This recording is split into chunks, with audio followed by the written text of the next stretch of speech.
नमस्कार, मैं नेहरू महाविद्यालय ललितपुर बीए द्वितीय वर्ष की छात्रा दीक्षा लोधी। जैसा कि आप सभी जानते हैं, आज युवा दिवस के इस अवसर पर मैं अपने कुछ विचार प्रस्तुत करूंगी। आज का मुख्य विषय राष्ट्र निर्माण में युवाओं की भूमिका क्या है। युवा दिवस वास्तव में युवाओं के लिए एक प्रेरणा का दिन है, क्योंकि इस दिन युवाओं में एक नया जोश, उत्साह तथा युवाओं को एक प्रेरणा देने वाले, देश के प्रति अपना सर्वस्व बलिदान कर देने वाले स्वामी विवेकानंद जी का जन्म हुआ था। वो विवेकानंद जी जो आज हम सबके बीच में तो नहीं हैं, लेकिन उनका त्याग, उनके विचार एवं उनकी प्रेरणा सदैव उनके रूप में हमारे साथ है। विवेकानंद जी ने अपने देश तथा देशवासियों के लिए कितना त्याग किया, उनके बारे में जितना कहा जाए उतना कम है।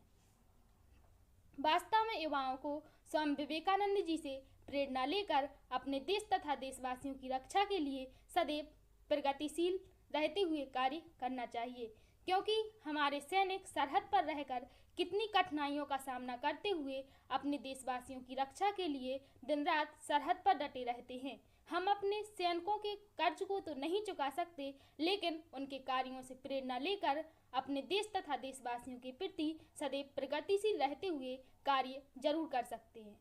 क्योंकि जब हम किसी कार्य को प्रगतिशील रहते हुए करते हैं, तभी हम उस कार्य को कर पाते हैं। क्योंकि स्वामी विवेकानंद जी ने भी कहा था, उठो जागो और तब तक नहीं रुको जब तक आपको अपना लक्ष्य प्राप्त ना हो जाए। हम सभी जानते हैं कि हमारा देश युवाओं का देश है। हमारे देश के युवा ही हमारे देश को विकासशील से विकसित के पथ पर अग्रसर कर सकते हैं। युवा वह जो एक नई सोच रखता है, नई नई कोशिशें करता है, नए नए बदलावों को स्वीकार करता है तथा देश को एक सही दिशा में बदलने की क्षमता रखता है, वही युवा है। यह तो हम सभी जानते हैं कि हमारा देश युवाओं का देश है। हमारे देश के युवा खुद को संभालते हुए, खुद को चरित्रवान बनाते हुए देश ही नहीं अपितु पूरे विश्व को भी संभाल रहे हैं। हमारे देश के युवा ही हमारे देश को विकासशील से विकसित के पथ पर अग्रसर कर सकते हैं। हमारे देश के लिए कई वीर शहीदों ने बलिदान दिया और किस प्रकार से हमारे देश का नाम रोशन किया। दो शब्द उन वीर शहीदों के लिए जो सरहद पर डटे रहे और बिना किसी परवाह के हमारी रक्षा करते रहे।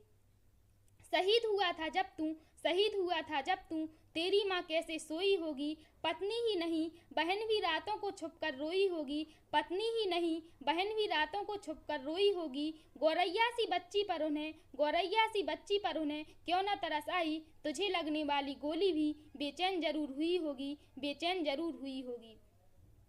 गजरे की खुशबू को महकता छोड़ के आया हूँ, अपनी नन्ही सी बिटिया को आंगन में चहकता छोड़ के आया हूँ। मुझे सीने से लगा लेना ओ मेरी भारत माँ, मैं अपनी माँ की बाहों को तरसता छोड़ के आया हूँ। मैं अपने भाषण को समाप्त करने से पहले यही कहना चाहूँगी कि हमारे देश के लिए जितना पुरुषों ने बलिदान दिया है, उतना ही हमारी देश की महिलाओं ने भी एक वीरांगना के रूप में हमारे देश के लिए बलिदान दिया। हमारी देश की महिलाएं भी पुरुषों से कम नहीं हैं। हमारी देश की नारी शक्ति के लिए मैं दो शब्द कहना चाहूँगी। हे भारत की छत्राणी, धन्य धन्य हे मर्दानी, राष्ट्र धर्म पर न्यौछावर कर दी तुमने अपनी जिंदगानी। अबला कहते थे लोग जिसे जब पहली बार सबल देखी, भारत क्या पूरी दुनिया ने नारी की शक्ति प्रबल देखी। त्यागे श्रृंगार अवस्था के रड़के आभूषण धार लिए, जिन हाथों में कंगन खनके उन हाथों में हथियार लिए। लेकर कृपाण संकल्प किया, निज धरा नहीं पटने दूंगी। मेरा सर चाहे कट जाए, अस्तित्व नहीं घटने दूंगी। जय हिंद, जय भारत, जय नारी शक्ति।